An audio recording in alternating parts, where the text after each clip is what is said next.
Hello again, everybody, and welcome to another edition of NFL Dynasty Picks. We're heading into Week 16, coming off a very upsetting Week 15. And I say upsetting because there was a lot of upsets.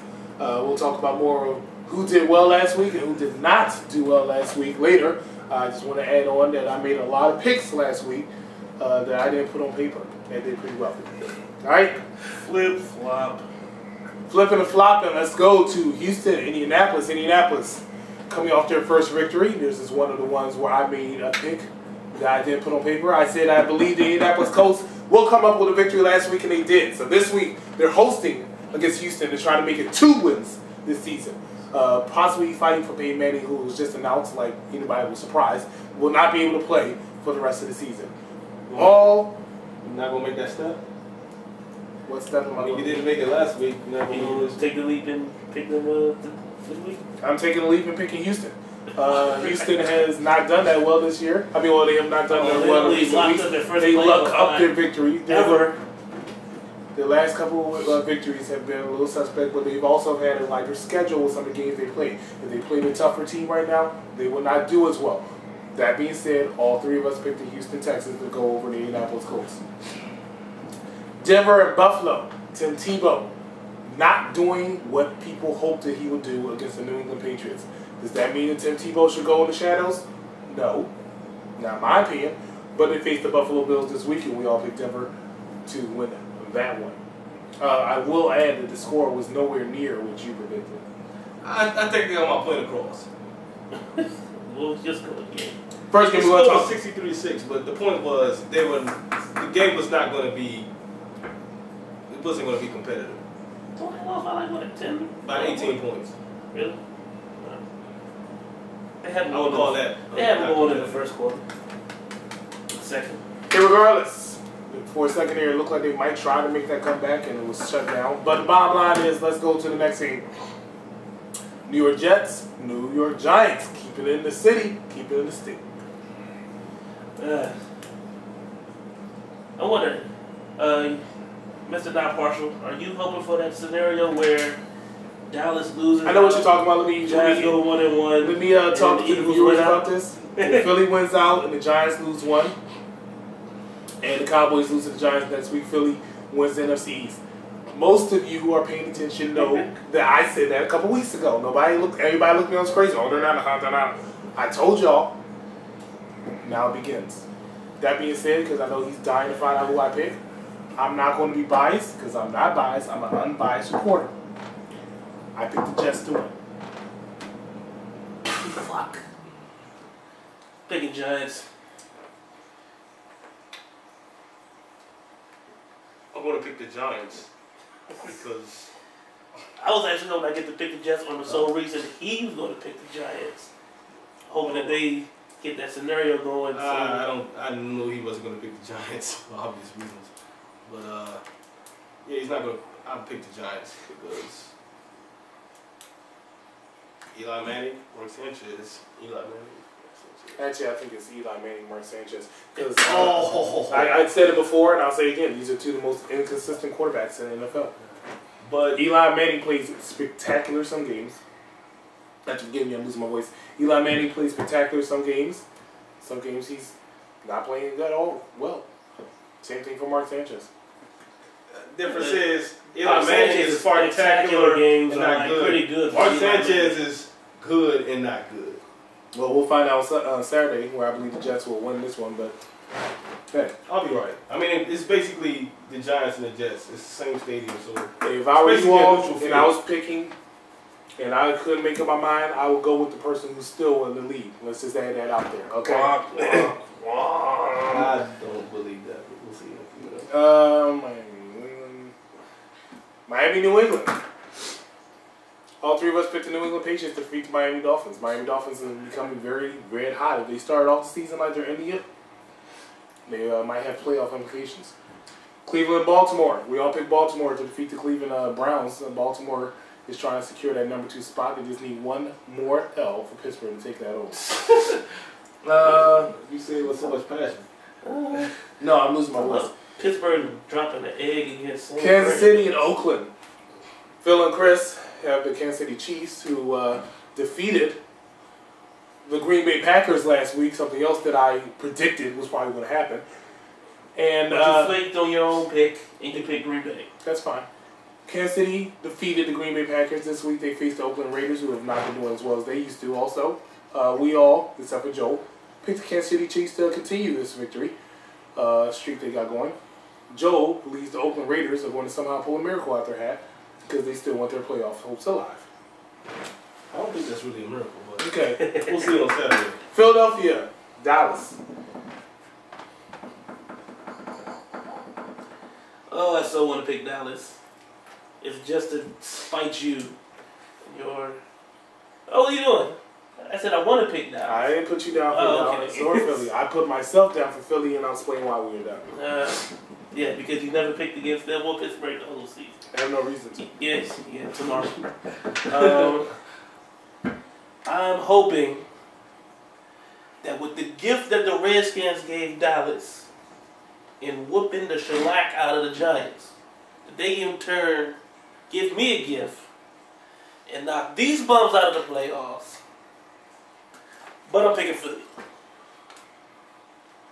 Not only did Washington give Dallas a hope by knocking New York Giants down a peg or two, Washington gave Philadelphia a hope by knocking New York down a peg or two. Now it's up to Philly. And they are going to do what they need to do to make sure that they turn their season that looked like into something good. They know the only way they can make the playoffs is to win that NFC East title. And to do that, they have to beat the Dallas Cowboys, the team they've already defeated and destroyed earlier this season. Prepare to see it again. Philadelphia. I'm impressed. That you continue to pick the exact same pick that you made in the entire season. I'm very impressed. And who are they playing again?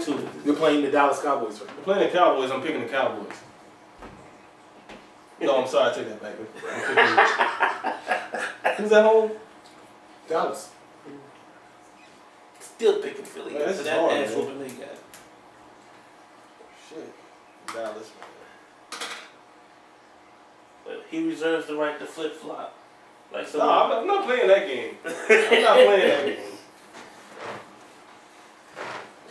Speaking of division, Minnesota goes to the Washington Redskins, home city of Landover, Maryland, to face the Washington Redskins. Phil and I pick Washington to win that. I think Washington's going to end up with a record of 6-10, much like I predicted. And Joel here picked against his team, who is a very biased reporter, I might add. But he picked the Minnesota Vikings to defeat the Washington Redskins come Sunday. Arizona faces Cincinnati this week. Joel and I picked Cincinnati. Phil picks Arizona, which is not a bad pick. I think Arizona can pull that one off. St. Louis and Pittsburgh. Pittsburgh. We all picked Pittsburgh to win that.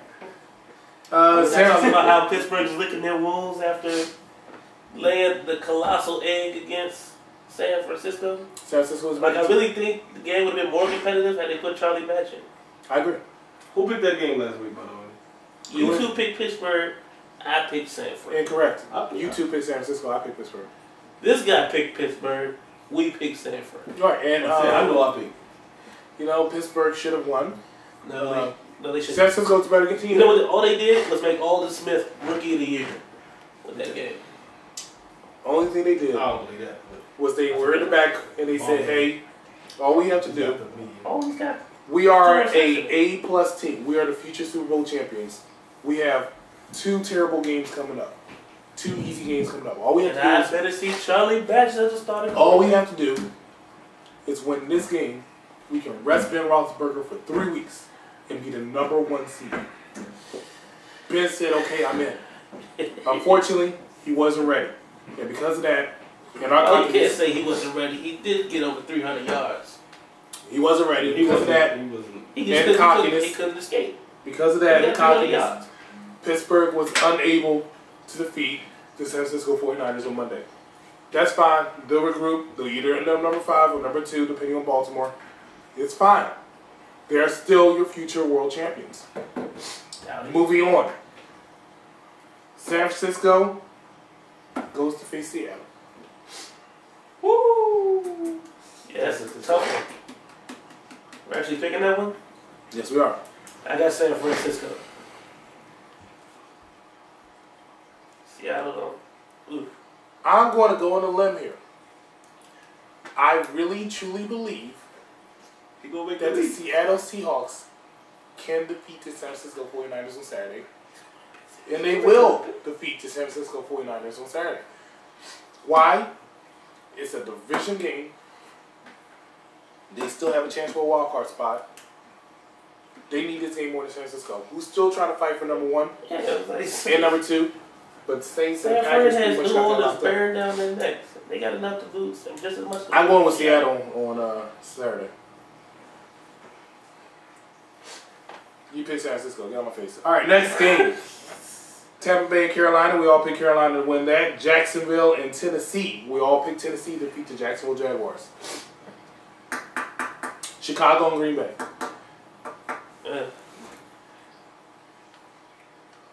They're still starting Green Bay. I mean, they're still starting Aaron Rodgers, right?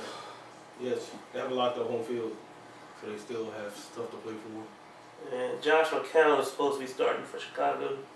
Who? Exactly. Picking Green Bay. Josh McCown. It's not Luke McCown? Is that who? I thought Luke McCown's brother had been out the league. But I guess that doesn't matter anyway. All right. Yeah, it was three of them. Cade McNown, Josh McCown, Luke. I think it's Josh. Interesting. I know it's not Caleb Haney. Well, if you're not going to pick, then I already picked Green Bay. I mean, it's not much to say off of that. Chicago is done. They're going to go down fighting, but they're done. It's such a waste of great defensive talent down there, too. Yes, and let's not forget that's defensive talent. I mean, Green Bay has a wasted defensive talent. I know I'm surprised that I'm making a negative statement about Green Bay, but your new team. They've embraced their bend but don't break philosophy. They'll give up a lot of yards, but they get a lot of turnovers too. They have no excuse to play the way they play defensively. It's okay to let 21 to 28 points go if you're pretty much guaranteed. If you know your offense is going to rack up 35 to 40 points. If you look up their defensive numbers since from between 2007 and 2010, you'll be surprised at how good they've been defensively over the course of the years. I wouldn't be surprised. They've been like top 5 or top 10 in takeaways. I'm not talking about takeaways. I'm talking about yards. I'm talking about points. I mean, this year they've been completely unacceptable on defense. But they'll win on Saturday. Saturday, right? Yeah. The Green Bay Packers and Chicago Bears are playing, I think, on Sunday. Sunday. Sunday night? Okay, it's on Sunday. It's the Christmas game. And I really feel sorry for the Packers. I know they're a little dejected off of their loss that I predicted last week. But you didn't pick Kansas City. So you did not predict the loss. That I predicted last week. I think they're being exposed a little. I don't have the confidence of them going to Super Bowl as I did 2 weeks ago. That's all I'm saying. Wow. San Diego, Detroit. San Diego, Detroit. Chris and Joel picked San Diego. He went on the limb and picked the Detroit Lions. I think that's actually a good pick, but I don't see them being the San Diego Chargers this week. Last game we want to talk about is the Atlanta Falcons going to face the New Orleans Saints. Let's talk about Drew Brees breaks the record. He gets the win this week. On at least 304 yards, he's going to get it against that secondary. New Orleans is a team that I said could beat the Green Bay Packers earlier this season. They lost. I think they ended up trying to do a shootout with the Green Bay, which was not going to work. I think they're a much better team, a much more mature team again. Green Bay, like I said, was exposed last week. I think New Orleans might be my 30% chance of going to the Super Bowl this year. Green Bay's 30. Philly's 30. And, I'm sorry, San Francisco, I'm sorry. New Orleans 30, Philly's 30, Green Bay's 40. That's how I stand right now. AFC, Pittsburgh's 100. But New Orleans is going to at least lock up that number 2 spot. They're going to go against the Atlanta Falcons this Monday, I'm sorry. Man, I really like you to take those odds, to Las Vegas. But, here's the problem. The NFC East over the next 2 weeks, everybody's going to go 1-1. Huh? Everybody's going to go 1-1. Oh. Redskins are NFC East. Yeah, what are we talking about? NFC South. No. Well, screw that right now. With his Eagles being 30% in. So you think Redskins are going to beat the Vikings and lose to the Eagles. Eagles are going to lose to Dallas, beat the Redskins. you picked the Eagles to beat the Cowboys? Yeah, no, but I still got Dallas going to beat them. And Who does that? you did it all last week. You're missing the point. I said Yeah, okay. that I believe Kansas City's going to win. I said I was playing it smart though. There was a method to my madness. I'm playing smart too. But I will. Yeah, okay. I'll put it this way. I'm gonna end this conversation. Okay, the Eagles can win these last 2 games and go 8-8. I don't think they're gonna make the playoffs regardless. Period. Point blank. Period. Saints or the Falcons? How do we end up in the other game? Who you picked? New Orleans. And for my fantasy people out there, I predict that Drew Brees will throw for about 325 yards and I'm gonna say 3 touchdowns. All right, on to more important matters. That's the end of week 16. Fantasy is pretty important. Let's talk about what happened last week. Ooh, let's all find out. Last week, we have Phil at 3rd place with 9 victories and 7 losses. We had Chris coming in a close 2nd with 9 victories and 7 losses. Joe was number 1 last week for the first time in 9 weeks with 12 victories and 4 losses, which brings our overall total to last place Phil, 127 out of 79. 127 to 79. 2nd place Joe with 130 to 74. And well ahead, still sitting comfortably, is Chris with 131 to 75. 131? You got 130. Very comfortable. Very comfortable. Let me tell you something. And if I would have picked my Redskins, if I would have had that faith, I would be tied for first right now. Don't say that because if I had some faith. Well, you didn't. And I jumped out on a limb quite a few times last week. Key losses for Phil last week was a bunch. Picking Denver over New England, picking the Jets over the Eagles, picking Baltimore over San Diego. I really picked Denver. I made some tough decisions. I crossed it out because I think you ended up picking them. I mean, you still picked them. Key losses for Chris. Same one. Picking Buffalo over Miami. Picking Baltimore over San Diego. That's it. Key losses for. How about key wins? I made some tough. I got key wins for you. Philly over New York Jets. That's what it all boils down to. I mean. Alright, anyway, so that's how we ended up. I'm still number 1. Thanks for your support. 1 more week left. Almost time for playoffs. Then we have Super Bowl. Then basketball season. So, once again, for Phil, for Joe, I'm Chris. See you next week. Merry Christmas.